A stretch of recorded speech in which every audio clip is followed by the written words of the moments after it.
I'm going to call the meeting to order and make sure that we are recording and live streaming. So the recordings for this meeting will be available on the district's YouTube channel next week, about the middle-ish of next week. And we do have, has Graciela joined us? Okay.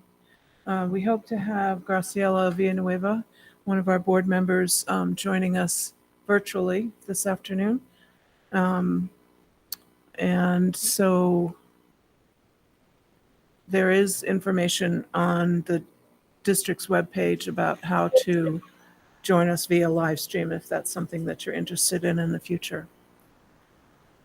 We have some very special guests with us this afternoon, and we've asked Luana, one of our students from Eisenhower, to lead us in the Pledge of Allegiance. So Mrs. Fiscus will put the flag up on the screen for those who are out there in virtual land. And if everyone could rise, and Luana, you just tell us when you're ready and we'll begin. Ready? Begin. I pledge allegiance to the flag of the United States of America and to the republic for which it stands, one nation, under God, indivisible, with liberty and justice for all.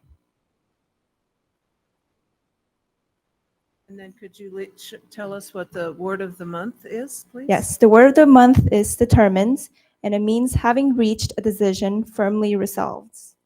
Thank you very much. Okay. Well, Graciela was going to read. She's on. There she is. Hi, Graciela. Can you hear us? Yes, I can. Okay. Could you read the land acknowledgement for us, please? Today, the schools of the Yakima School District rest on the ancestral lands of the 14 confederated tribes and bands of the Yakima Nation. The people of Yakima Nation inhabited more than 12 million acres across Adams, Benton, Chelan, Douglas, Franklin, Grant, Kitatas, Klickitat, and Yakima counties. Today, we honor those Native peoples who are tied to the land through history, legends, and culture. We acknowledge their descendants who live in the world today.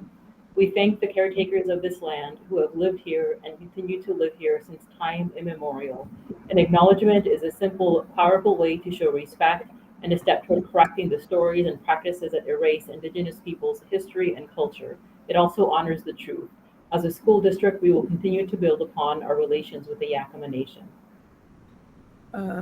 Next on our agenda are two memorials for Yakima School District family members, either present or past, who have passed away in this last few weeks. The first one is Michael or Mick Wayne Zorana, born March 23rd, passed away September 21st, 2022. Mick grew up in Issaquah, Washington.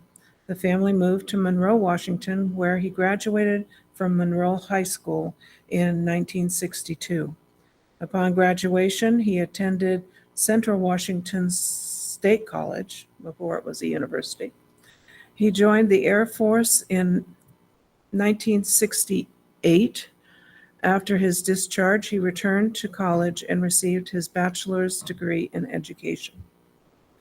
He was hired by the Yakima School District, where he worked as a teacher and adaptive PE specialist for 37 years before he retired. Mick loved his time teaching in Yakima, especially the time he spent creating and developing equipment to help his kids succeed. He also spent time coaching Special Olympics. Mick loved anything to do with cars, from racing them to building them. If he didn't know how to do it, he would work until he learned how. He also enjoyed music, playing in bands, or just listening. He also engaged in spending time on the slopes. Mick could also be called the sharply dressed man. He could always be counted on to look sharp whether on a cruise, out enjoying a fine meal, at an event where he showed up, or even tinkering on his car. He He dressed with class. Mick never met a stranger he couldn't find something interesting to talk about, whether cars, trains, music, or just about anything. Our condolences go out to the family and friends of Mick Wayne Zarana. And we also have a memorial for Charles Madison Parrish, born June 25th, 1948, and passed away October 1st, 2022. Charles grew up in Prosser and Grandview, Washington, and graduated from Grandview High School in 1967. After high school, Chuck enjoyed an honorable mission for the Church of Jesus Christ of Latter-day Saints in New Zealand, where he learned to speak the Maori language. Upon returning from his mission, Chuck met and fell deeply in love with Sharon May Violet. The love they shared was obvious to anyone that was around them and saw how they looked at each other, spoke to each other, and treated each other with such love, respect, and kindness throughout their 46-year marriage. They were blessed with 3 wonderful children, Charles, Stephanie, and Timothy. After several jobs, Chuck went back to school and earned his bachelor's degree and 2 master's degree in education. Teaching children was his true calling. He was a gifted teacher and loved teaching and working with children. He taught kindergarten and 4th grade at the Yakima School District for 23 years. He was a most loved and respected teacher. His sense of humor and his great concern for each child made him a favorite. One year, he helped each of his students make a large wooden reindeer hanger as a gift for their parents for Christmas. Each one had the last name of the family written on the front of it.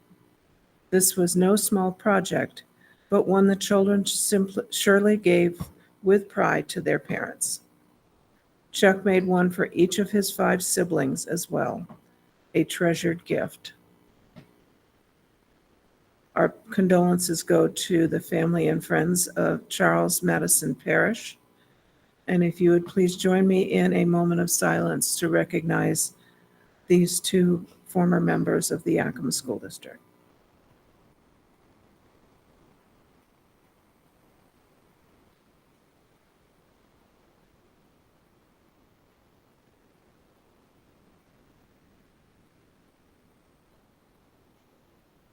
Thank you very much. Next on our agenda are items of board interest. First, reports from members of the board. Does any member of the board wish to share anything with the rest of us? We did send out,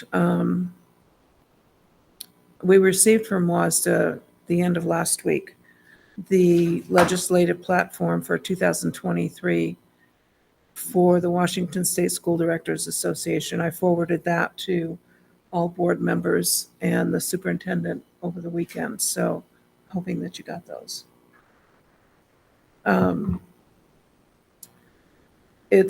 That platform is somewhat mirrors previous platforms. Just to go over that really quickly, there are 5 priorities. The first one being a request that the legislature meet the requirements set for special education, particularly in funding and through appropriations. The second is to provide the needed resource for ample, equitable, and stable education.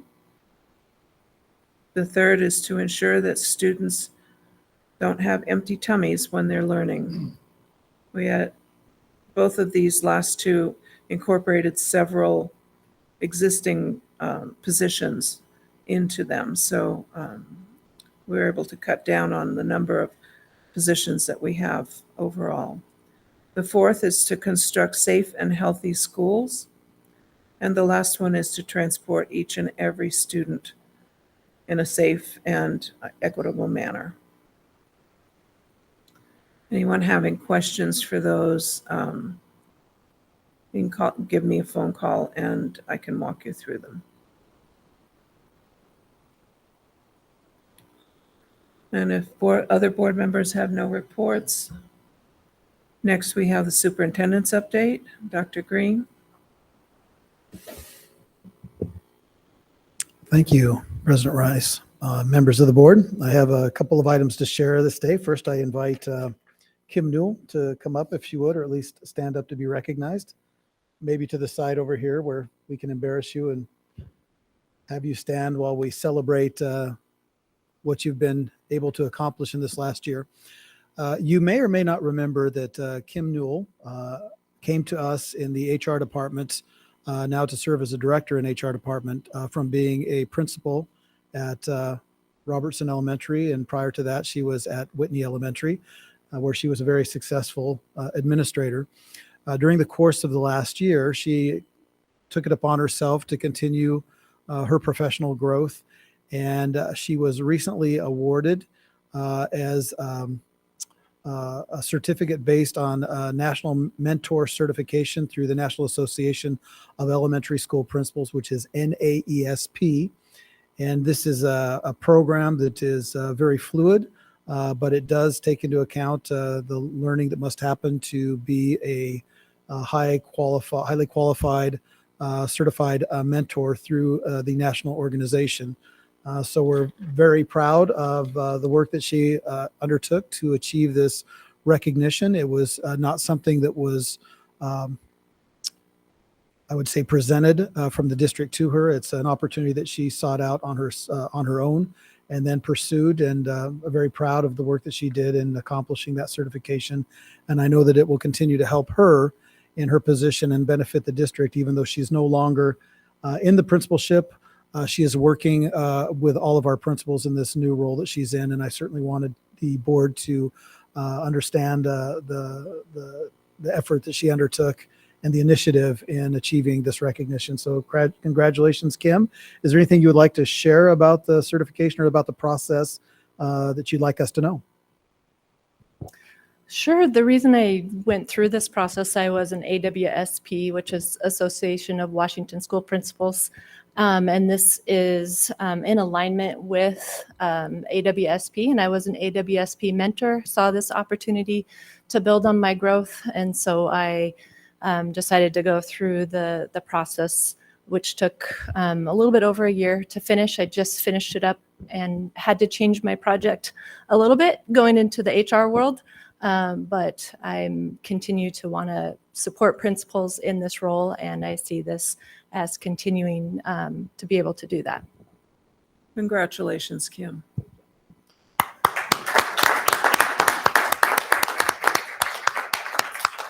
Wonderful. The other item that I have for the board is first, the graduation dates have been released, and it looks like we don't have a link for that, but it is up on they are attached. Okay, I'll take that back. There it is. I do see that. It's not a link. It is there as an attachment about the graduation. So if you were to open up that link or that attachment, you would see that they start on May 22nd of this coming year with honors convocation. And they conclude with the Eisenhower High School graduation ceremony, which is the 13th of June.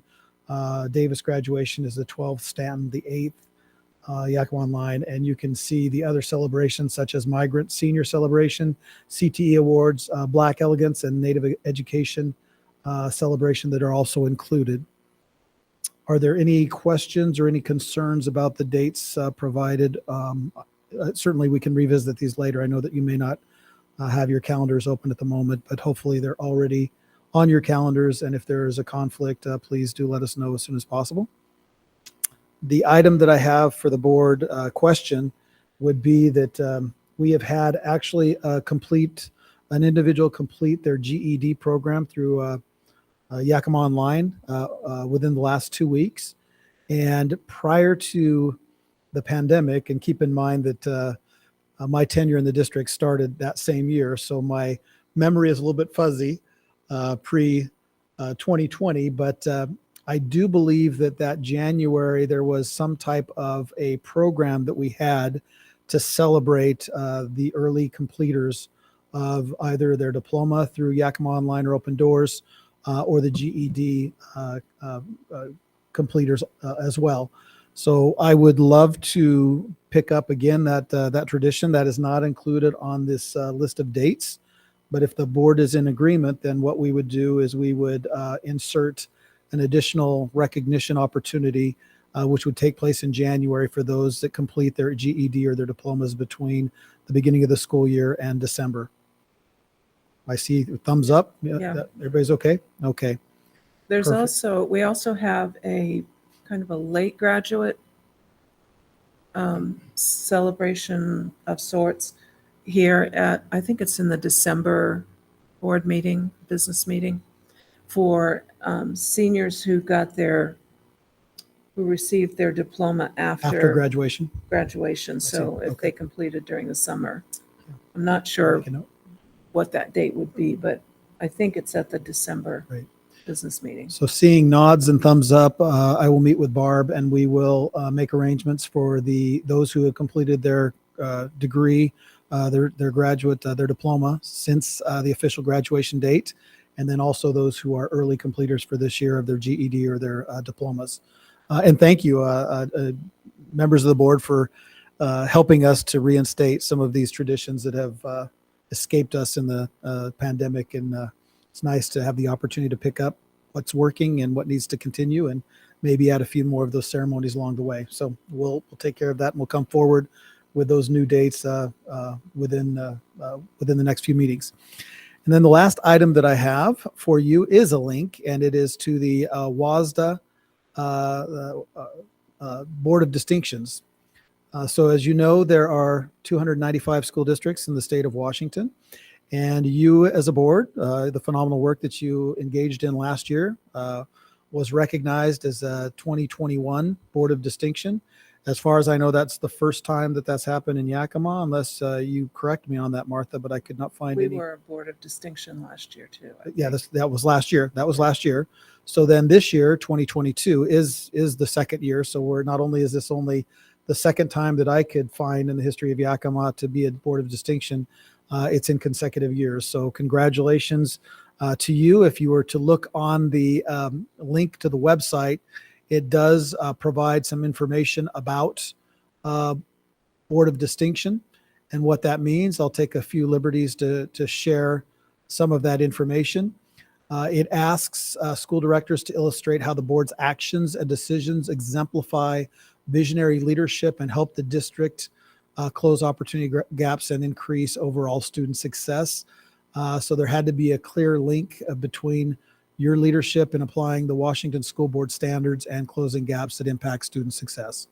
Obviously, this was not something that we involved you in on our own. We were able to glean the support that you've offered and put that application together in honor of your work. So just to clarify, this was not an award that the board sought. I think it's important to state that for the public, but it was one that we recognized internally wouldn't have happened without your efforts in directing the district in the way that you do. So congratulations on being a Board of Distinction for the second consecutive year.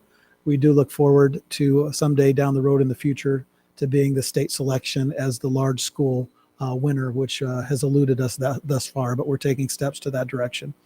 Are there any questions or anything that I could clarify based on the last three items that I've shared with you today? I don't see any questions. All right, then I would ask for an applause for our board on Board of Distinction, please. We'll forgo the speech at this time, so thank you. Thank you very much. Next is a first opportunity for comments from the public on items that are on the agenda. And I see shaking heads, so that means that nobody has signed up for that. We'll have a second opportunity at the end of the meeting. Next, we have, I am very pleased to be able to introduce to all of you representatives from the Superintendent's Student Advisory Council. Dr. Green, do you want to lead into this? And very much so. Very much so. Yes, absolutely. And thank you. And I think right in line with the great work that has led to being a Board of Distinction is the vision of the board in having students involved in realizing change throughout the district in items that impact them. Oftentimes, districts pay lip service or have a symbolic representative on a board and accept that as having student voice. The Yakima School District has gone above and beyond, supporting the establishment of the Superintendent Student Advisory Council, and then also a summer program for the lead fellows team, of which we have 3 of our 4 members, I guess 3 of the 5 members. We had one that did graduate and then is now at the university. But I am very happy to present to you today Valeria Garza, Ezra Rotman, and Luana, and your last name? Wong. Thank you. Thank you very much, Luana. And then we are missing Dakari Lewis this evening, and we certainly have to recognize the work that happened with Connor Lincoln in being a part of this process as well. And this wouldn't have happened, this presentation today and achieving this level without our equity program manager, Marcello Scambolari. And I also have to recognize that this all started way back when we first came into the district and were able to have Executive Director Dr. Marcus Pimpleton with us to help initiate Student Voice Focus. I'm excited about the opportunity to hear about the work that they've done and the idea of having student voice policy and to hear the board's ideas. I think this is certainly the purpose of this presentation, is to get feedback, but also then to inform you of what has happened thus far in with the YSD Lead Fellows team over the summer. So without further ado, I'll turn it over to our team, please. Could you make sure that you've got a mic and it's on? Thank you, Valeria. Is there you see a light there? Yeah, okay.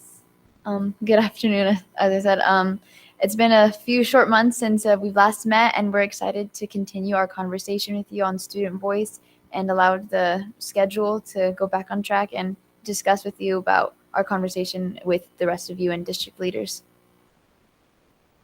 Valeria, each of you, as you speak, could you introduce yourself and tell us what school you're with and where you are in school? Yeah, I'm Valeria Garza. I am a junior at Eisenhower High School. Thank you.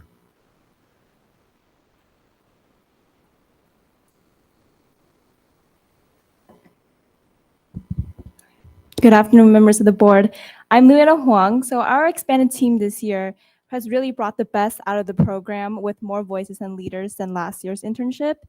In this photo from earlier this month, we have Dakari Lewis from Eisenhower, myself, and Ezra Rotman from Davis. In addition to our team lead, Valeria Garza, whom you've all met many times before. We're excited to work with our district's leaders in advancing student voice and educational equity for all stakeholders in the Yakima school districts. Thank you. My name is Ezra Rotman. I'm currently a sophomore at Davis High School. The most exciting thing we'd like to bring forward to you, members of the board, tonight is our definition of student voice. This definition we have drafted and revised many times over the summer as an internship group. We've also gotten feedback from it from multiple student groups. That's something we'd like to get your feedback and comments on tonight. We want to use this meeting as an opportunity for you to see us and meet us in our vision, and also to see our definition. Thank you.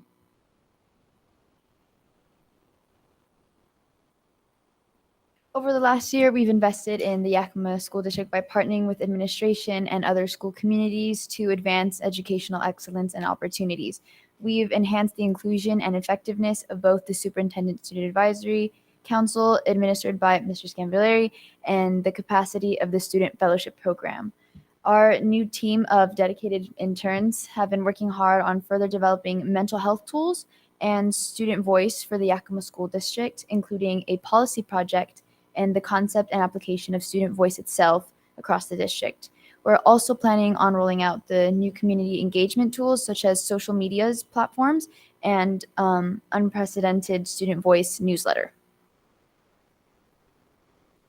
Based on conversations between staff and students, we started looking into policies.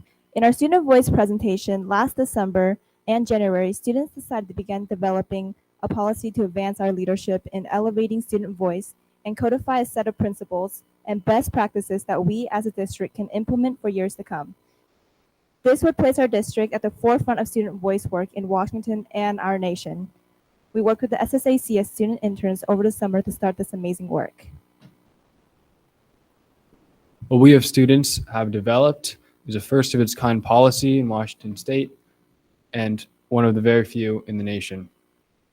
We would be leading the way in putting student voice at the forefront of our district and being a leader to other school districts within the state and within the nation. We would not only be speaking to student voice, we would be acting upon uplifting and empowering student voices.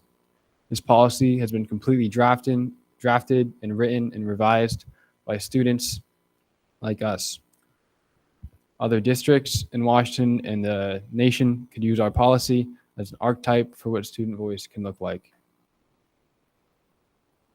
We will take this draft to multiple community stakeholders, such as student groups and leadership groups.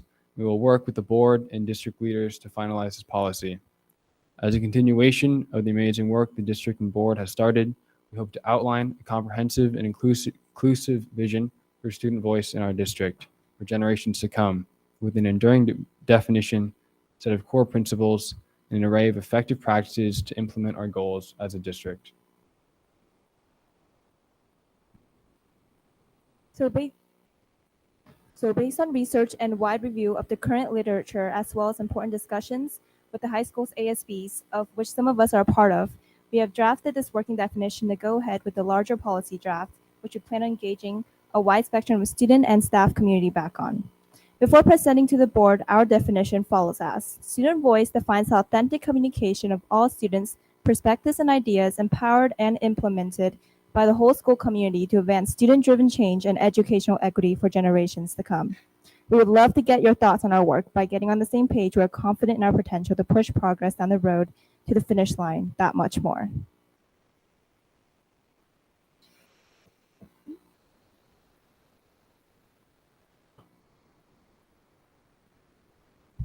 If you have any comments or feedback on the definition, we'd love to hear that now. Any immediate reactions from board members?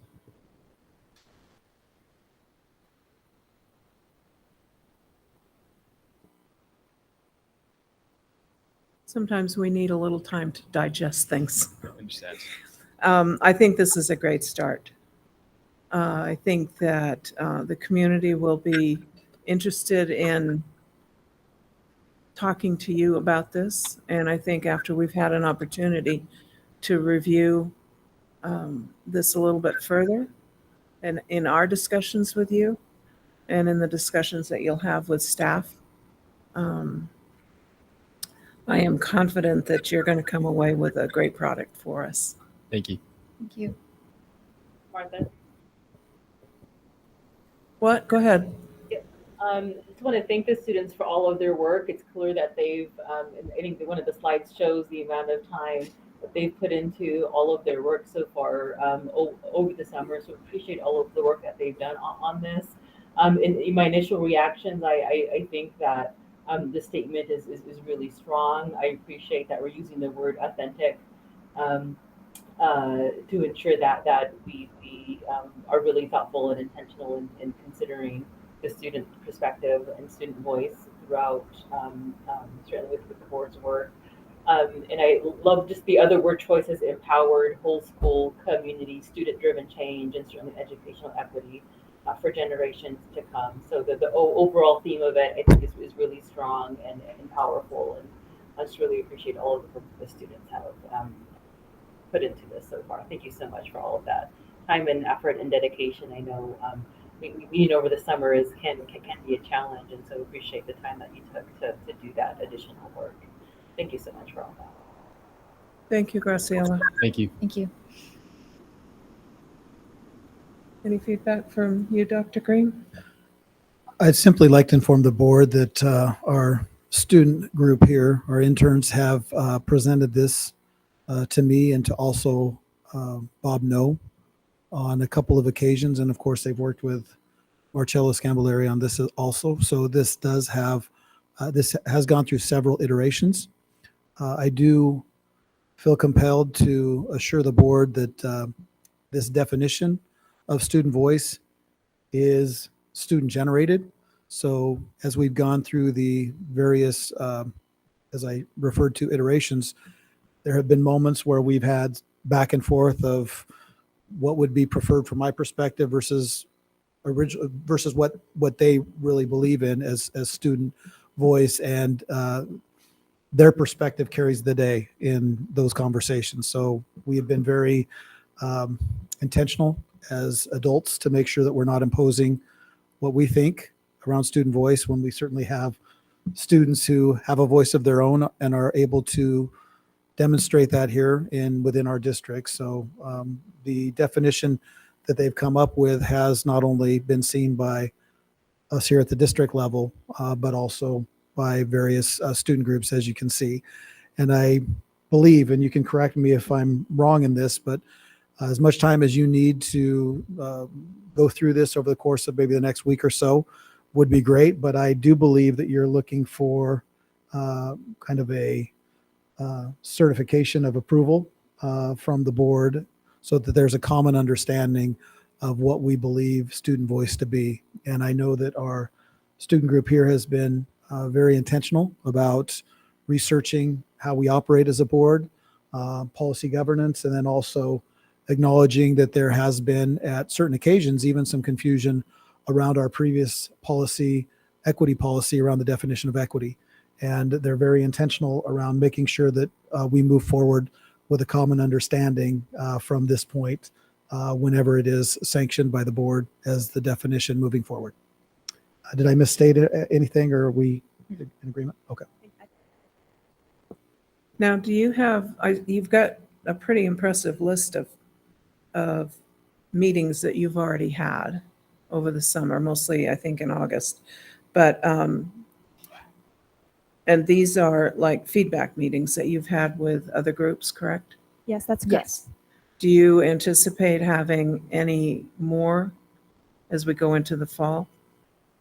Yes. So we presented the student voice definition on its own to different groups, for example, ASBs at the high schools. And we decided to keep that one just first to test the waters with it and get feedback. We had a lot of positive feedback. Good. Students loved the empowerment. They loved the word choices. They loved how they even had comments about the commas and everything and the punctuation. So we had a lot Had of some positive- editors in that group, did you? Yes, we did. A lot of positive feedback. So we are going to go more in depth when we start bringing the policy to them again, but also branch out into more parts of the community and student community. Okay, great. This is a really good start. You should be very proud of the work that you've done so far. Thank you. I do have a question in regards to empowered. So I like that term, implemented. So how do you see this policy, student voice, being implemented? It says empowered and implemented by the whole school community. So can you just kind of speak on that? How do you see that unfolding at each of your schools that you represent? I can start off with Okay, that sure. first. For us, empowerment of student voice, I think it just means that we want to have a standing and a firm place at the table when we speak to the board or we speak to other adults, and to be heard. Empowered meaning that all of our student voices come together to share our common opinions, or not even common opinions, just a voice as to who we need to talk to in order to make change throughout the district and go about it and going far together. I can add on to what Valeria said. When we say empowered and implemented, what we mean is that we're heard, student voice is heard. Not only is it heard, it's listened to, and it's implemented on, meaning that happening, the change is being seen, and the students can see their voice making a difference in the district. Yeah, just to add a little bit on, with this policy, something personally, I think with the three of us that we can all agree on is we're hoping that this policy can allow for students to finally feel like they're able to get their voice out there and have a stand on to what they really truly believe in their education. So with this policy, what we really hope to come up with is for it to finally have a take into its educational system and allow for students to have a stand and the stuff that they're really like passionate about. That answer your question, Raymond? Yes, it is. Brian? First off, thank you so much. This is fabulous. And just like President Rice said, I think this is an amazing start. And I think just for the sake of transparency, the quietness you get from us is because we're thinking of things kind of from a different perspective, of course. And we have work to do with anything like this that relates to how we as a board understand all of these things to relate to state law and relate to school policy and relate to understanding the quantifiable and measurable actions that go along with anything like this. So don't take our quizzical silence for a minute to be negative, because it really isn't. We're just thinking about those things, and we'll work through all of that as we go through this. But the bottom line is, and we all, I think, goodness knows, I would never speak for everyone else, but I think we would all agree that the student voice, students and their parents involved in this process are the most important people at the table. So we love having this. We love the work you're doing, and we look forward to working on this more with you. So thank you. Thank you. Thank you, Ryan. Norm? First of all, thank you for your work on this. It's obviously you're learning that policymaking is not a quick and easy process sometimes. And it can be kind of messy. And it can be kind of messy, down to the commas and the semicolons. But I also wanted to just question for what you need from us at this point.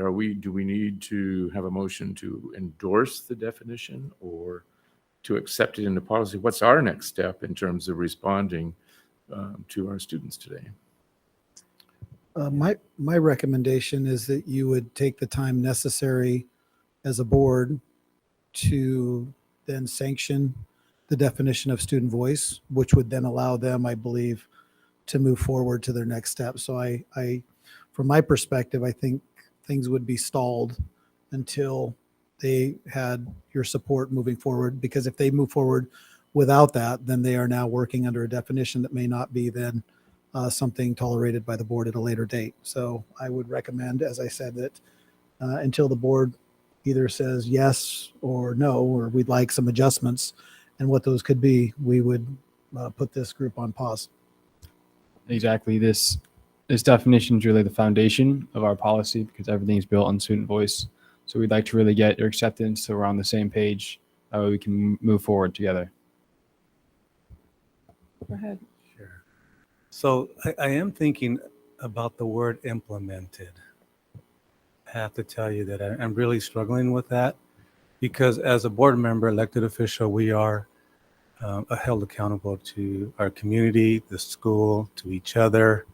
And so we do get a lot of information, right? From the superintendent, we get reports from OSBI. And so we get tons of information to make decisions on policy. And now, we're getting student voice. So as a board member, I believe that, and I like to have the discussions, right, about everything so that we all understand, is that then we have to take all that information. I have to make a decision, right? Sometimes it might weigh more on student voice. Sometimes, while it's very important, maybe another decision it may not, right? Because there's other information that may cause me to, may sway me to vote or to believe a different way. So I just want you to be aware of that, because the word implemented means, to me, it's saying that every time that you do provide a perspective or idea, we're going to take that and implement that. So that's where I'm kind of having a little bit of a challenge, because I can't guarantee that every time you bring us something that I'm going to implement it. I'm going to review it. I'm going to use it as part of my personal decision-making process and use it and put a lot of value, a lot more value than the superintendent's, right? Feedback. No, I'm just kidding, right? But that's what he said, right? That we have to go with what basically your perspectives and idea outweigh everything else, is what I heard our superintendent say, right? And I believe that too. But I'm saying there's going to be some, I don't know, there's going to be a situation or a policy that I might have to consider your perspective and your ideas, but not implemented. I don't know if you're understanding what I'm saying. Yeah, we understand. Yeah, we believe that implemented really that the voice has value, but we do understand that it's situation, and not every opinion is always going to work. Okay, good, thank you. And then I guess I have one more question.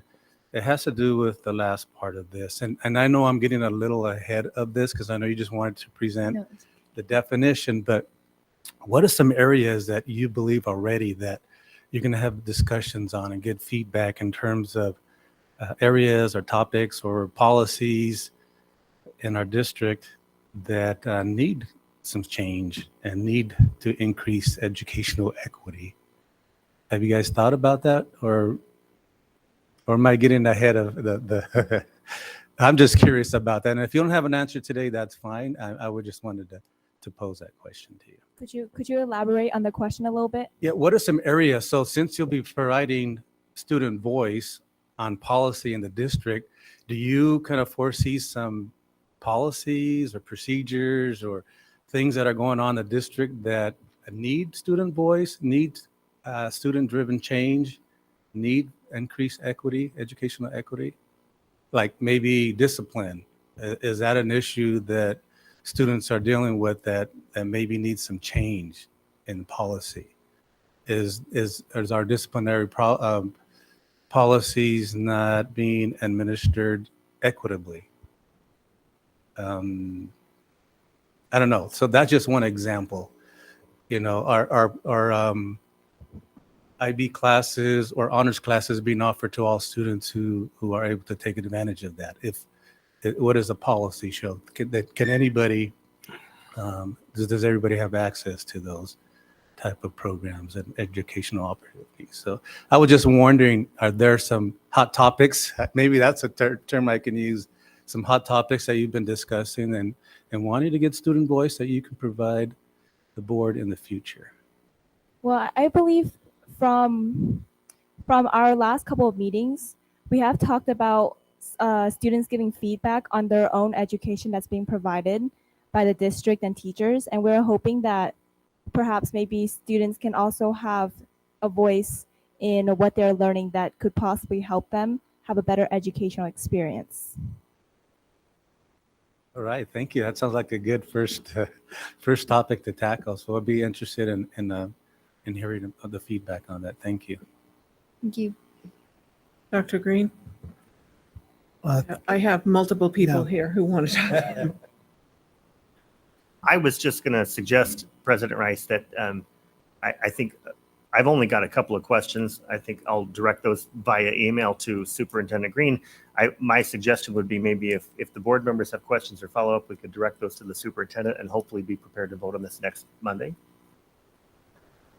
I don't believe we need a vote on this. We more just like approval for the definition. And once Sort of we a move- head nod, consensus discussion, right? That's correct. So, and the way that we could do that would certainly be a vote. So I mean, that could happen next week. I do want to go back to what Director Navarro was sharing, and I thank him greatly for calling out the word implemented. And I wholeheartedly agree with what you were sharing with our student members. And I think part of my interaction with them was letting them have their voice and go through this process and have you as directors call out some of those issues. But I do also see that as an issue, is if we're locking ourselves into a student voice and the implementation of what is said by our students, then we could be putting the district in a precarious situation because of all of the different competing priorities. So I don't know if you are, Director Navarro, requiring or asking them to come up with an alternate word, or maybe a couple of definitions that we could work with, or maybe leaving implemented in, but coming up with another way of rephrasing that. Because I do have to tell you that this student voice policy has huge implications. And for me, part of me is so excited and thrilled about where we're at as a district and having true authentic voice and having our students here come forward and say, we are so excited about this that we want it in policy. And then there's a part of me that is like, this train is moving very, very quickly. And we are still putting up structures in place to gather authentic voice across our district, and to have the policy ahead of the structure itself is a little concerning, but that's something that I deal with and I'm trying to manage. But I certainly don't want the board to be locked into something then that would bind you in a way that was not intended. And I think I also then need to share with our students here that policies can certainly be updated by the board at any time. So if it is accepted, just do recognize that those changes could come back and be modified at a different date. So thank you this is exactly why it's so important for this to be in front of the board at this point. So before they go forward with a larger group, that they understand the implications of how they're impacting the board and governance. Norm, do you have? I just have one other comment in recognition of what Director Navarro said and our superintendent. And I'm a person that enjoys wordsmithing things sometimes in policy.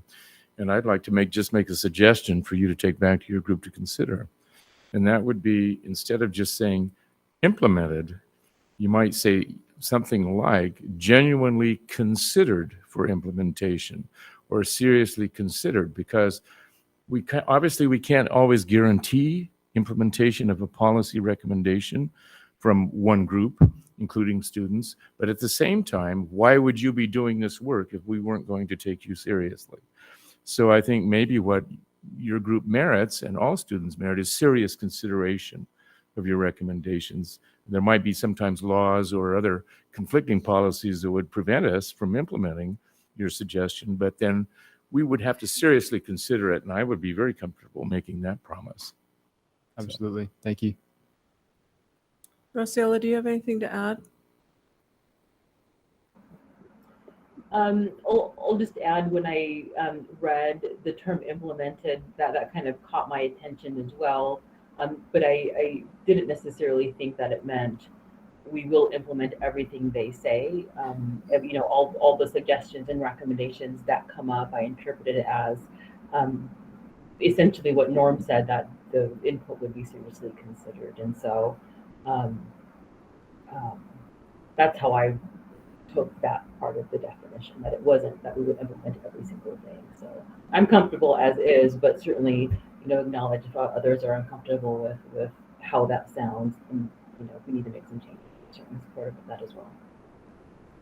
Okay, thank you. I think what I'd like to suggest is something along the lines of what Ryan suggested, in that we've had kind of this general discussion. If you could allow us a week or two to kind of digest all of this, and then put it on an agenda item for an upcoming board meeting, or if there is additional conversation that the board needs to have, we can do that, and then get back to you and allow you to do whatever your next steps will be. And maybe that would be helpful. Maybe you said that earlier and I wasn't tuned in enough to hear it, but your next steps would be developing the policy, correct? So we have the policy developed. That's what we Okay. mostly worked on during the summer. So we have all that language complete. Our next step would be going into feedback. So we'd be going to multiple student groups, multiple staff and community groups with our policy and asking for their comments and feedback. And that would include the students in our alternative programs, correct? Yes. Okay, good. Good. Okay, so go ahead. I told you she'd ask that. What? You did. The alternative program. Oh, yeah. So, we've had these conversations about the involvement, and kudos to our team here as they are getting a wide variety, wide And our swath YB of Tech feedback. program too. Yes. That'll be important. Our students that are in YB Tech are also in one of the other high school Yes. programs, but being in YB Tech, they have a different experience. Sure. Could you share with our board why you're not presenting the policy to them now as opposed to doing so later? We are we wanted to share our definition with you first so we could get on the same page before moving forward. And then we want to take our whole policy to all these different groups. That way we can receive student feedback and also staff feedback from a professional stance. And then we'd like to bring it to you. That way we've included different students, different groups, different voices within our policy. Thank you. Thank you very much. This is a great piece of work. You guys, I continue to be somewhat surprised at the depth of discussion and the depth of, I guess discussion is a good enough word, of this type of student voice that you bring to us. And I don't know why it continues to surprise me, but it does. This, like I said, this is really good work. And we will have this on one of our agendas in the next not too distant future. And just have a discussion about the definition that you've provided to us. Thank you. And then allow you to move on with whatever it is that you need to do next. I look forward to seeing what the policy is that you come up with. The student group did an excellent job working on our equity policy. And so that group set the bar pretty darn high. I know Valeria was a part of that group. I don't know if either of you two were, I don't know that you were maybe freshmen or something. Yes. So, Yeah, they were added on pretty early, but they have taken long strides and they are way ahead of where I was at the time. They have pushed boundaries and they've helped develop this a lot. They've worked really hard and I'm really proud of both of them. We're proud of you too, Valeria. a mutual admiration society going on down there. Thank you all for joining us this afternoon. Thank you, Marcus, for leading the group in such a capable way. And I look forward to having a further discussion on the part of the board with this in the next little while, and then seeing what you come up with as a part of your feedback from all of your contacts. Thank you. We're excited to share our policy with you when the time comes. Okay, good deal. And as always, if you have any needs that aren't being met, or if you have any questions, feel free to reach out. Okay. Thank you. Thank you. All right. Thank you, guys. Yeah, and to wrap this up, we'd just like to thank you for hearing us out and the definition and for your feedback.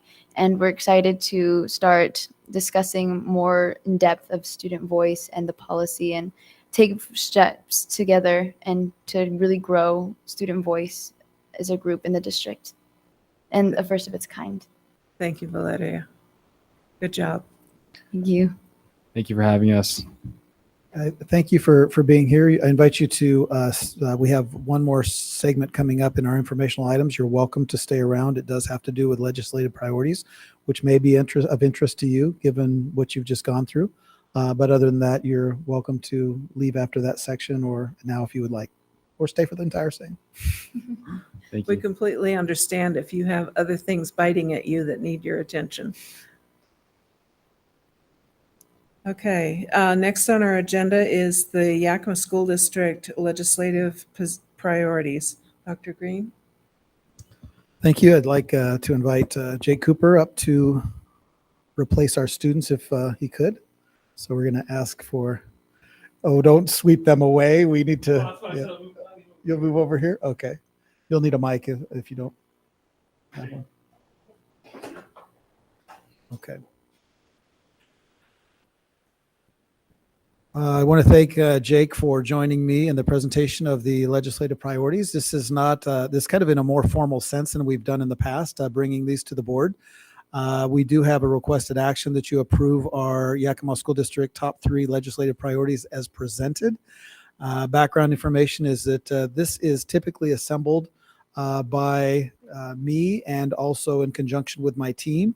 And then it has been approved by the board in the past. It does involve working with the board president, which I've done on 2 occasions under Director Navarro and here with Director Rice. So she has seen this in advance, although her involvement was not as hands-on as it probably has been in the past. So I want to acknowledge that in presenting this to the board.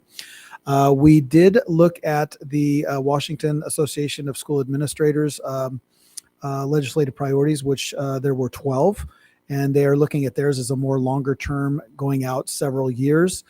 We do believe, as we've done in the past, that our legislative priorities should be digestible, which is why we look at a number of about 3 priorities to share with legislators. 2 of these priorities are called out in the WASDA legislative priorities. I believe there were 4 that Director Rice went through, and our first and third are replicated as parts. So this would go to our legislators, this handout, front and back, and it thanks our legislators for their support of learners in Washington State, and recognizes that they have provided funding to districts, and that we believe that there is still more work to be done in the areas of appropriately funding education, public education. The first priority, and I will go ahead and ask, kind of acknowledge Jake, if you want to weigh in at any point, please do so. I'll just start out with the first one, and then you can add anything to it. The first priority would be to fully fund special education. We did consider fully funding education as a whole, which we recognize many people do call on the legislature to do that. I can tell you that that seemed like such an ominous lift to ask for fully funding education, that honestly, we would be very thrilled to have them simply fully fund special education. And that is because, as you can see on the chart below that was prepared by Mr. Cooper, you can see in the yellow is the part that is not funded with regards to special education. And I don't know if I can actually read these numbers. Could you go ahead, Jake? Apologies for the superintendent and I are still working on the best graphical representation of how to put that data out there. But that's about $9.7 million in that last year, which we discussed during our budget adoption. So if you look at the 4th bar of the bar chart, you can see that the yellow is the amount that the school district is picking up locally, or out of local funds or out of other funds. And then the middle and more fairly consistent patch of funding, as you can see in that orangish swath of color, is the federal revenue, which kind of ranges between 3 and 4 million on any given year. And then the blue bar is the state revenue, which fluctuates in part based on student enrollment, like the other drivers. But again, also it is dependent upon what the legislature is doing in any given session. So, but as you can see right now, that last year, and it has remained fairly constant, you're looking between 20 and 26% of this cost of special education funding still coming out of local levy dollars. Which is something I know that President Rice and myself have been involved in now for nearly 2 decades. Earlier on in my career, I was part of the group of school districts sued the state of Washington for special education funding, and that issue is still obviously around us today. So as you look at the first, for those of us who are visually challenged, yes. can you just tell us what that number is in the yellow box? Yep, 9.871 million. So almost $10 million should be being paid by either the federal government or the state government based on past promises. correct. And instead, that's coming out of local levy funding. that is correct. So if the legislature were fully funding education, you would see that going back 4 years, they would have funded the 6 million, almost 7 million, almost 5 million, and then it's close to 10 million this year. And so as you've stated, perfectly stated, that is currently coming out of levy funds, and it is not equitable across the state in the way that is funded. So for that reason, we didn't opt for the fully funding of education across the board, but decided to focus on what we believe to be a lighter lift for the legislature, and that would simply be to fully fund education. And as you can see at the intro to that section, it talks about the enrollment, which is 15,538. with 2,057 students qualifying for special education, which is 13% of our population. But we also serve an additional 192 students in preschool ages 3 to 5, which would increase that to about 14% of our student population was impacted by that funding. And can you remind me what the cap is after which the state doesn't pay Oh, anything? It is now, I think it got moved up to about 14. It was 12.7 for the longest the time, and longest now time, yeah. I think it's actually 13.2. I have to look to confirm President Rice, but it was increased slightly. That is a very valid and fine point.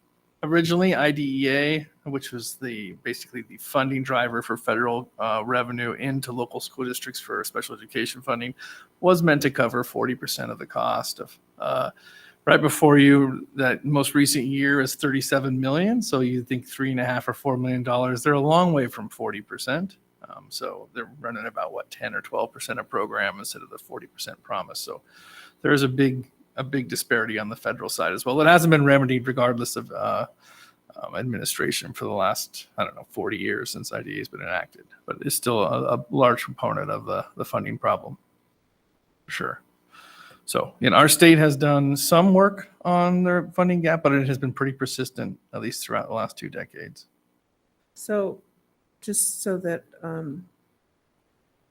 anyone who might have questions about what I said about the cap, after 13.2 or whatever that percentage is, the state no longer provides funding for that a special ed student that might fall out of that fall Correct. above that 13.2%. That is correct, President Rice. So all of that then falls on the local That would be district. a full obligation for the local taxpayers.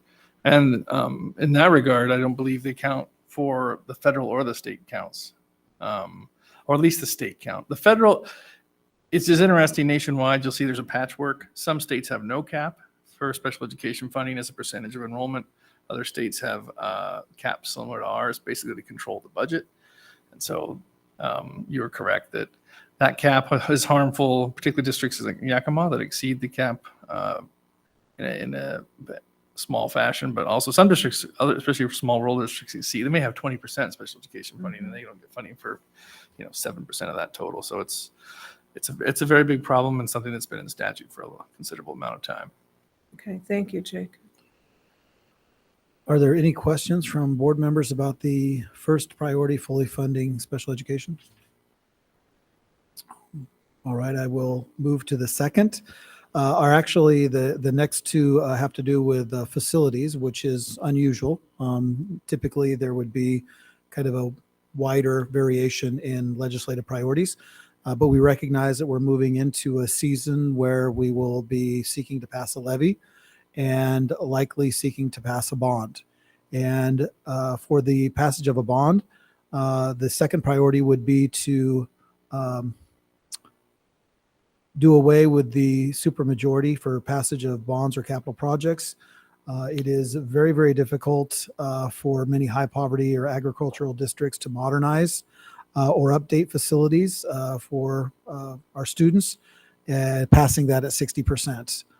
Case in point, if you're aware of what's happened recently out in the Mount Adams School District, there was a tremendous effort that went forward. Kudos to Superintendent out there in Mount Adams School District for securing additional legislative support to build their middle school in Hera, which would not have happened under the current statute. So they were able to circumvent certain of the priorities because they were unable to pass any type of a bond. We're simply asking for a majority, much like our legislators are selected with a majority. We would hope that our bonds could pass with a majority, and we believe that if that were the case, we would have a much greater opportunity to pass those. If you look back at the most recent bonds, and I think it merits sharing this with the board, as you look at other districts around the state, there are several that have developed a fantastic culture of passing bonds. Yakima has not been one of those districts. If you look at when and I don't have the exact dates, Jake might be able to remember those, but if you think back under the era of passing the bond to build Eisenhower and add on to Davis and renovate Davis, That passed on the third try. And the first bond that went before the community failed at 56%. And that included the 2 high schools and actually at least 4 elementaries, if not more elementaries. It failed at 56%. Then a couple of years later, they brought it before the board, or maybe it was a year later, for the community once again, and they removed the high schools and left the elementaries on there because that was the most needed. And that failed at 54%, so even less at that passage rate. And then they were able to go back, took off all of the elementaries and focused on the high schools, and that passed it at around, I believe it was 67%. The tragedy in all of this is if that bond would have passed the first time, by the third time when it was passed, it was actually to do the 2 high schools and maintain what we had at the elementaries was only about $5 million more to do that than it would have been several years earlier if they would have passed it the first time to build new elementaries and have the facilities upgraded in a way that really would support 21st century learning. So we are asking our legislators to consider doing away with the supermajority. We have already heard information from them that is a very long shot, but it is certainly something that would benefit, in particular, the Yakima School District, and these are our priorities. So that is why it found its way onto our legislative priority list, and we're hoping the board would support this. Jake, would you add anything? And I think what's interesting about the simple majority conversation is that it is a conversation about the entire state and the people, because there has to be a vote on it's a constitutional amendment. It is not a bill that can be passed by the legislature. And I often have said, regardless of side of aisle, that if you want to satiate the school districts for at least a little bit, and we've been hammering on this for many years, put it to a vote of the people and we'll see what happens, because it is a constitutional amendment, similar to simple majority for levies. So to that end, it is a bit of a nuance in your request. It's something the legislature can make happen via a bill, sending it to ballot, but at the same time, they do not have the authority to do it by their lonesome. But which does lead some credence to the argument about putting it before the people and allowing it to be voted. So, but it has been something that has, rural or urban, I watch my colleagues in Lake Washington School District in Issaquah, my neighbors, fail bond after bond after bond in one of the wealthiest communities in the entire state. And it just goes to show how tough they are to pass. About a 40%, high 30% pass rate for bonds statewide. And all politics seem to be local on a bond issue, which further importance on the simple majority threshold. So, Thank you. I know that we just shared kind of one just additional thing to share, since this is recorded and goes to the public, is that, and correct me if my numbers are wrong, but is it for every 100 million?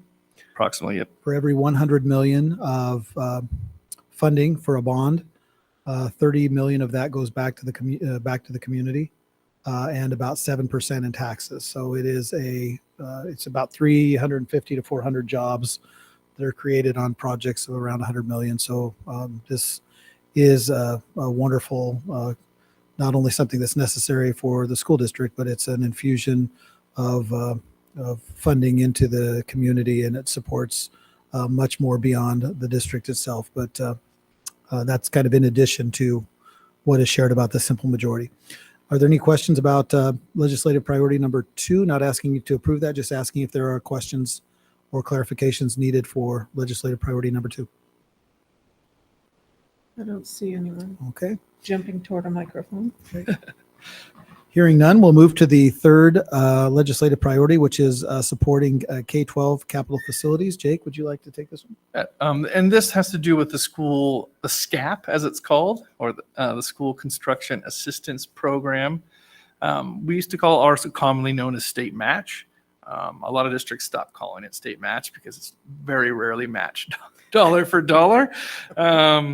And the good news is Yakima currently, in our preliminary work as we ready the facilities committee, does have match eligibility for a significant amount of its buildings, because they have not been modernized by state funds for the last 30 years, and or you have additional enrollment or unhoused students to the formula. What we are asking of the legislature is to improve that school construction cost allowance formula, because it is fairly antiquated and underfunded. And for example, they fund that formula based on a per square foot per student. So for example, let's just say simple math, elementary kiddo, 100 square foot per kid. So if you have a 500 student elementary, they only want you to build that at 50,000 square feet. That would be the state match equivalent. However, the average elementary runs between 70 and 80,000 square feet. So each time you build a school on your own specs, you lose out on the match money as well because you're greater than the match. So not only is the dollar amount in total per student underfunded, but the amount of square footage itself is underfunded. So both of those prongs of the formula, we would like to aggressively ask for an increase on the capital budget side. So every year we hope for an increase in the construction or the per square foot allowance, which would drive more money into Yakima in particular than this next bond cycle. So very important. And the timing, of course, is very important for the Yakima itself. So. And I know at one point, and I think it's still the case, they counted square footage under the eaves of the building. Yeah, they used to count very oddly. You're correct, President Rice. And I think they've stopped some of those. I won't say they were shenanigans, but some of those more antiquated ways of counting.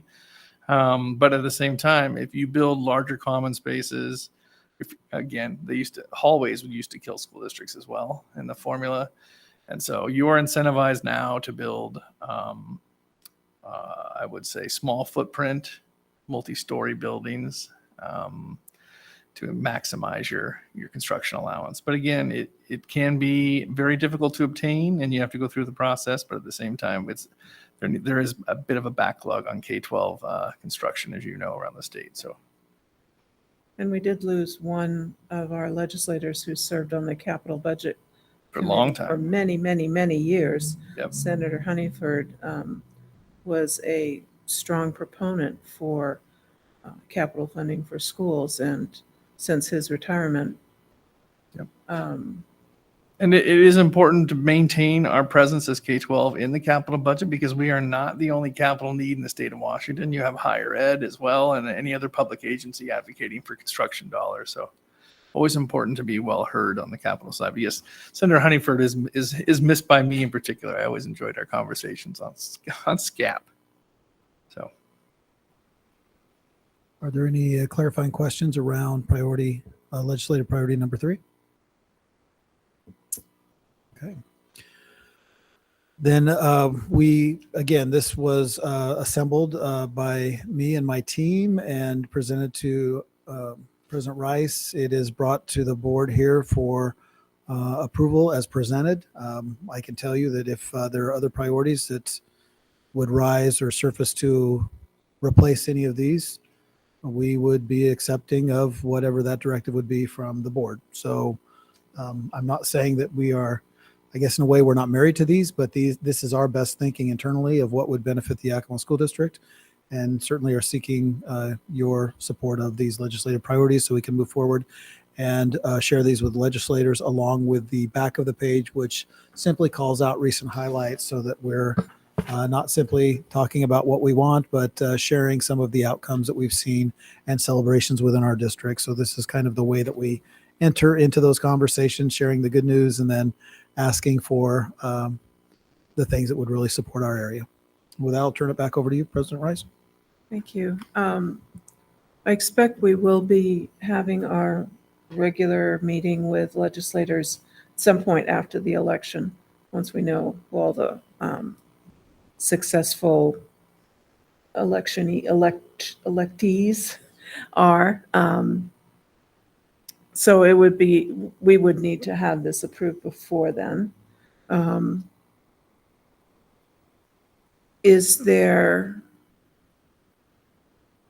guess I'd like to get a sense from the board if they have a desire to have additional discussion about this, or if this is something that we can address today. I'd like You want to do your mic for us? Yes, I'd like to just discuss some of my thoughts. So I am having some reservations on item number 2, which is a simple majority for capital projects. I think that passing a new tax should be difficult, right? I don't believe that we can just go out and every time we need to do something, we just rely on taxpayers every time to and make it easy. So that's just kind of my thought. So I do have some reservation with this priority. If you talk to people and you talk to them about their taxes, they're paying other city taxes, other school taxes, is the bond that we're currently paying on, and you got county taxes and so forth and so on. And, then they're looking at our current legislative, or in the past, they've wanted the I don't know what you would call it, but a driving tax, or so the number of miles that you travel in Washington State, and you had to pay a tax on that. And so there are just a lot of taxes that are being talked about.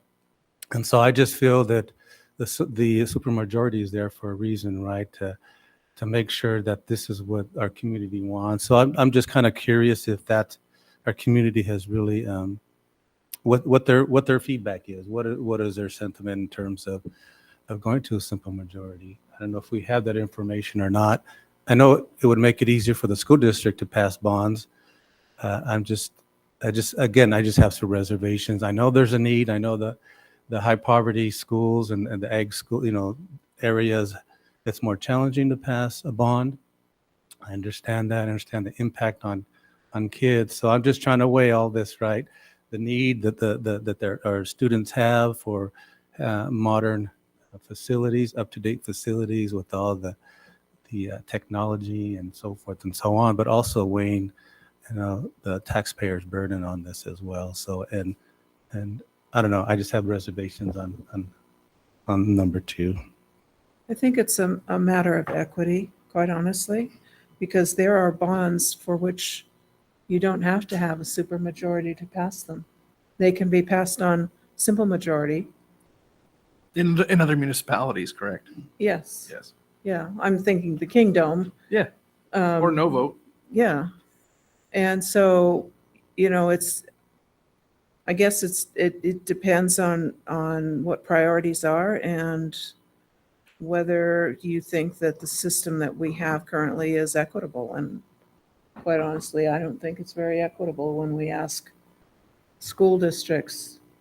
require school districts to pass with a supermajority, 60% plus one, when other entities can do the same with a 50% plus one threshold. So there is that to consider as well. And if I interrupt, and I ahead. think you're both correct in this sense, because I think what you're likely to see if this is ever to go to ballot is a brokered deal. And commonly and you've seen these go through WASDA, is okay, school districts, you can have 60%, but only in November in the general election. Or maybe we'll just do 55% to Director Navarro's point. So I think you are both correct. I think both arguments are valid in this case. And I would imagine if this was ever to make it through, it would be a broker deal of some sort. And maybe it's at 55%. So you're both satisfied on the percentage. So I think it's a nuanced request, but just know that the conversation that you had is the one that legislatures have in front of us all the time when we go visit them. And so I don't think there's a perfect answer, but I think if it is to move forward, it will be a broker deal with parties acquiescing on percentages and time of election. So I think to both your points, I think you're right on the money when it comes to how things might turn out. So Raymond? Also, I think, the community is a big and very important part of passing a bond, right? If we have their support and we're going to pass it, they're going to support the schools in the future once the buildings are in place. So as you may recall, when I came on the board, there was 3 failed bonds, right? And so it was very difficult and challenging. And I forget what was going on in politics or what was going on in our current events and so forth and so on at that time. But I believe that, there was a lot of, some people came together, had a lot of good ideas, came up with a very good plan on how to reach our community, how to convince them and get that supermajority vote. And as a result, we do have 2 outstanding high schools now. Davis High School is renovated, and then we have Eisenhower High School, which is an awesome school. And then also there's the Stanton building as well. And and because of those bonds, the district did benefit from that. So I believe while it is difficult, the supermajority vote does make it much more difficult. I think that the school district has a lot of outstanding individuals and that can partner with the community to come up with a plan to pass another bond if that's the direction we go. And at the same time, we enlist their support, full 100% support, not only for that bond, but moving forward. So I just think that if we change it to a simple majority and you get a large segment of our community not supporting, then I think that just causes the board and the school district some challenges down the road. And I do believe that everything you said, Martha, I agree with in terms of the equity and the funding and so forth. So this is a very, very difficult priority. So I'm just as a board member, I would have reservations in supporting that. So. Okay. Norm? I would just like to simply go on record in supporting this part of the resolution of simple majority for capital projects. And for that matter, all matters of democratic voting, in my mind, should be simple majority. That's the only equitable way to be democratic. Ryan, do you have anything to add? Just a couple of thoughts. I think about, levies and bonds that have been close or have failed in the past. And I think we should acknowledge some really amazing progress that's happening right now in the district. When I'm looking at you two across the table for the work you're doing with our facilities in this district, the expression to our community that we are taking care of our facilities in a top-notch quality manner, caring for what we've already paid for, that's what wins us the goodwill to be able to pass a bond or anything down the road. And so there's really cool things happening in our district right now that we can point to. And I think we're better off pointing to that than we are to trying to focus on the 60% majority. We live in a state that is dominated by one-party rule, and the one-party rule is very favorable to public education to begin with. It's not gone anywhere as of yet, and I think it becomes a hot button issue that maybe would be better off left off the page as we focus on other things that are maybe a more realistic ask down the road. I definitely feel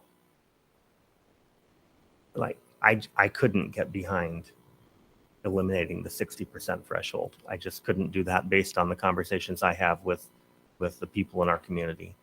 And rather than it being a hot button issue, I'd like to see it left off just for the sake that we can focus on the positive progress that's being made with our facilities in the district as an example of what is a good reason for someone in our community to support our district with a bond vote in the future. Okay. Graciela, do you have anything that you'd like to contribute? Sure. I hear the points made by each of my fellow board members. I appreciate Ryan's comments that it is going to be a hot button issue, and I wonder if that would detract from the upcoming bond request or levy request that we have coming up. And so I see the value of being strategic in how we move forward. Overall, however, I think I agree with you, Martha. It is an equity issue. I think there's taxpayer money used in lots of different ways that don't go beyond before any kind of approval of people or anything like that. So it's an interesting standard that schools do have to get that approval when other ways that taxpayer money is used. And, I guess a conversation for a whole other meeting, but a whole other topic. But I do think it's an equity issue, and I support the priorities as written. Thank you, Graciela. I think part of the reason it becomes such a hot button thing is if you look at your property tax assessment, the vast majority of our property taxes that we're paying are going towards public education, whether it's local or county or state or however. That's all divvied up. There are 3 different line items on the assessor's card. I mean, it's a huge percentage for a property owner, and it's not the same. It's not equatable to living in King County and voting for a new stadium. It's a annual, never-ending scenario, and it creates a different level of distrust. And simply lowering that threshold, as opposed to proving our value, doesn't win us an election down the road. Thank you.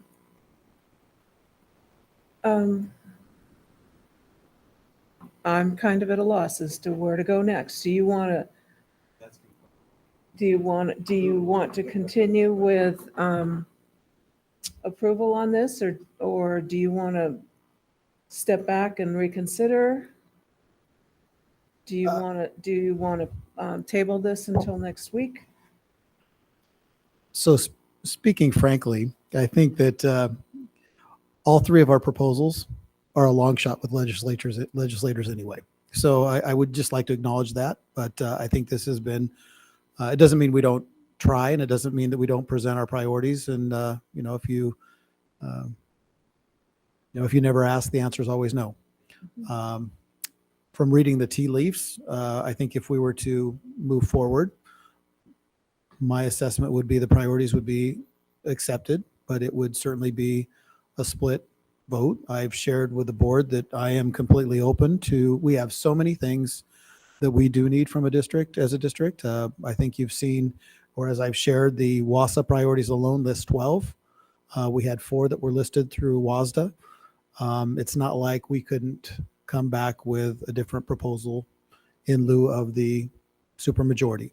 So again, we can, I guess, I would recommend that I come back with a different proposal. I would really love to see our board behind this collectively as one. So given what I've just shared, I think I'll remove it from the table if that's okay with you, President Rice.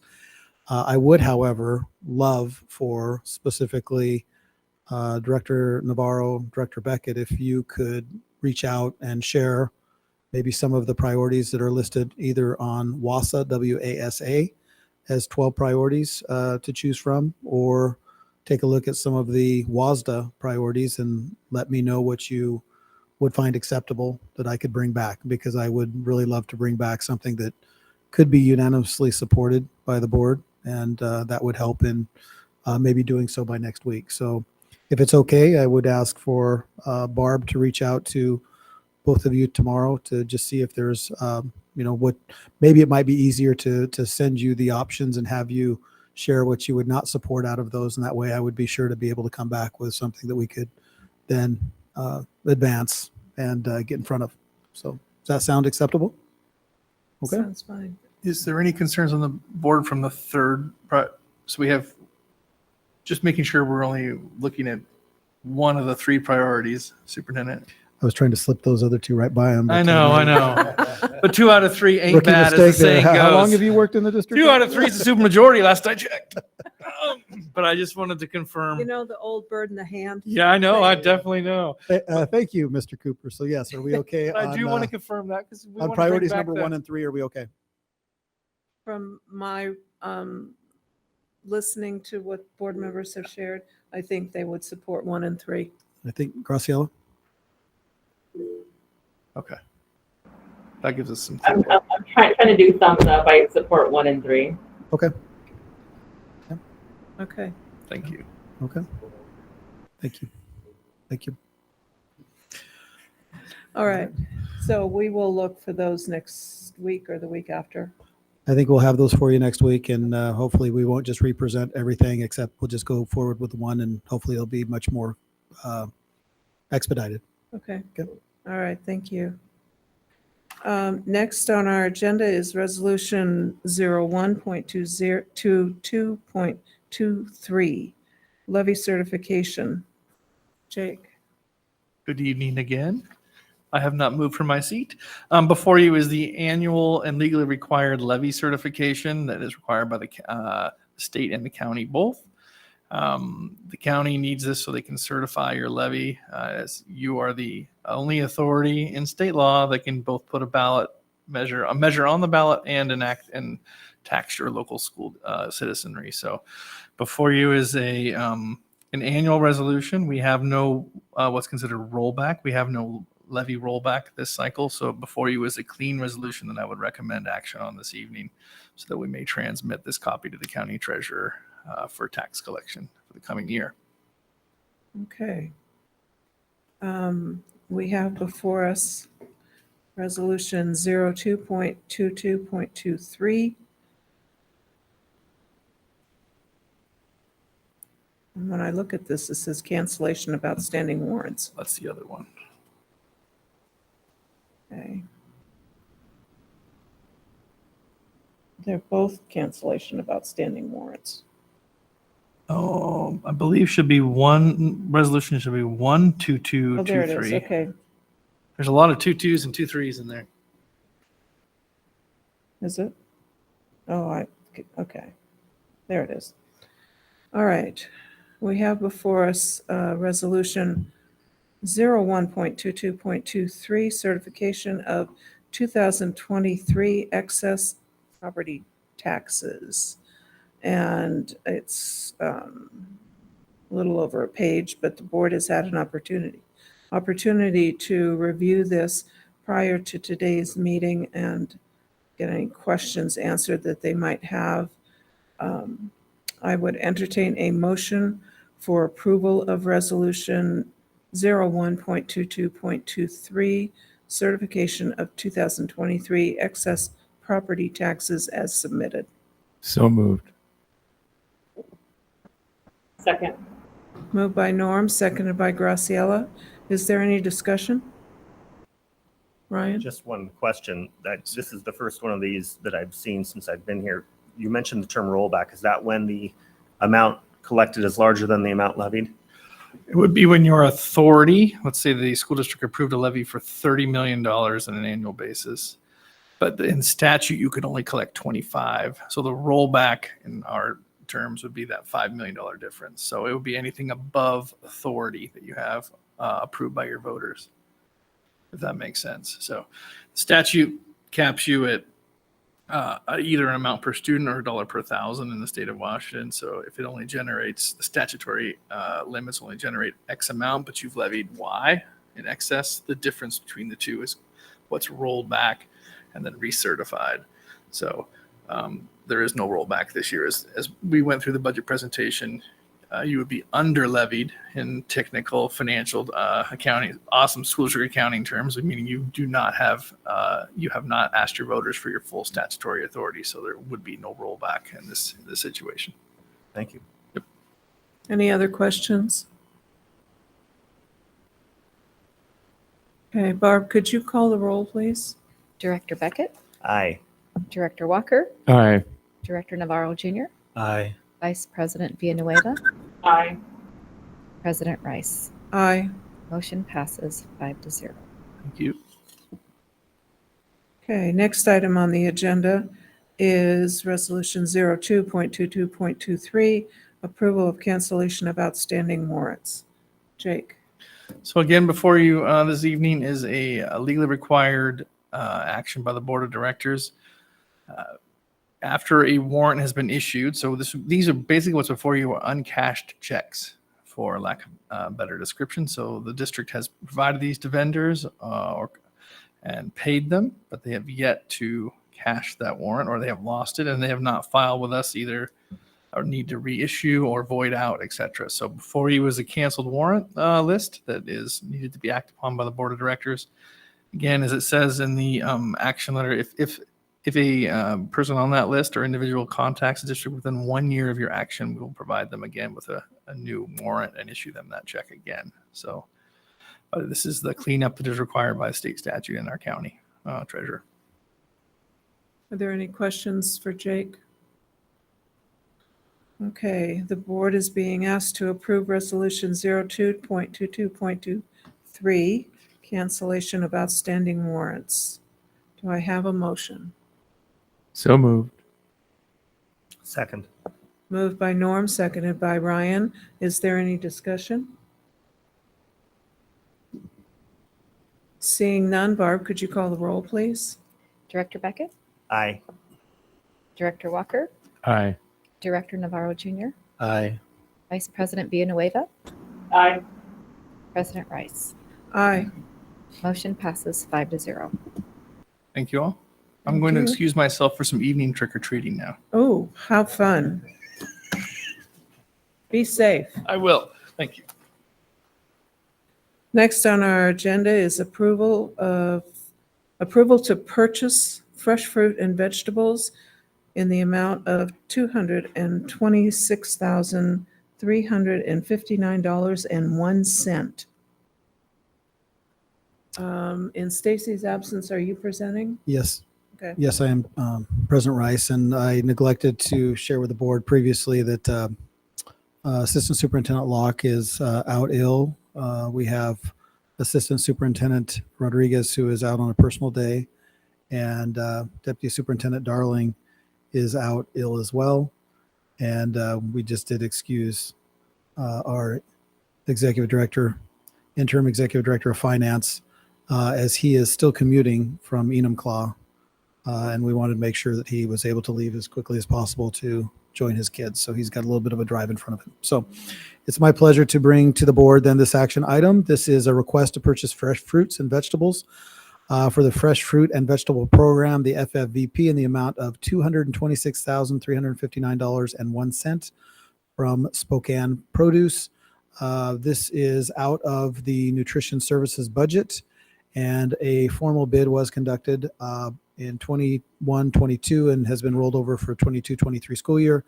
This does allow students to experience fresh fruits and vegetables that they might not otherwise have access to, and they receive a sampling of fresh produce up to 4 times per week during the morning school routines. And again, it's up for as an action item for the board this evening. Are there any questions that I could answer? Any questions for the superintendent? Okay, the board is being asked to grant approval to Child Nutrition Department to spend up to $226,359.01 with Spokane Produce for the Fresh Fruit and Vegetable Program. Do I have a motion? So moved. Second.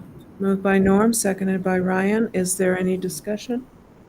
Yes, just on the night of excess sugar, I think it's really important that we follow through with this. Just a reminder that fresh fruits and vegetables are good for you, right? Okay. All right. Barb, could you call the roll, please? Director Walker, Aye. Director Beckett, Aye. Director Navarro Jr., Aye. Vice President Villanueva, Aye. and President Rice. Aye. Motion passes 5-0. Okay, thank you. We've reached the second opportunity for comments from the public, and I'm assuming that nobody else has signed in yet, Barb? No, nobody else has. Okay. I failed ahead. to let you know about the Survey Monkeys for those 3 policies. They'll go out tomorrow, due back by next Tuesday, so we could get them on the board meeting for the 15th. And remind me which The 3 policies that those we are. just did. Well, never mind. Yeah, I apologize. Sorry. It's the end of the day. Okay, Disregard. so no Survey Monkeys. Disregard. Okay.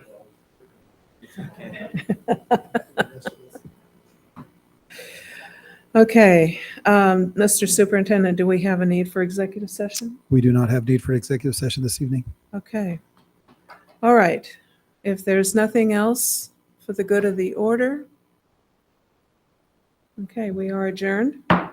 Thank you very much. Go forth and bestow candy upon children.